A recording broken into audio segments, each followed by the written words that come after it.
वळूया पुढील बातमीकडे. शरद पवारांचं राजकारण संपलं असं अत्रामांनी म्हटलेलं आहे. पवार पावसात भिजले ते नाटक होतं असंही अत्रामांनी म्हटलं आहे. धर्मराव बाबात्राम यांची पवारांवर यावेळेस सडकून टीका पाहायला मिळाली आहे. अजित पवार गटाचे आमदार आहेत धर्मराव बाबात्राम आणि त्यांनी यावेळेस शरद पवारांवर जोरदार टीका केली आहे.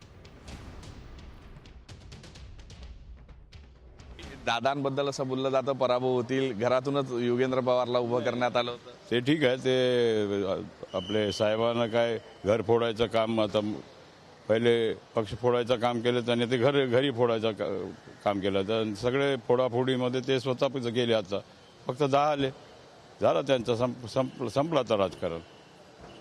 म्हणजे शरद पवारांचं राजकारण संपलं.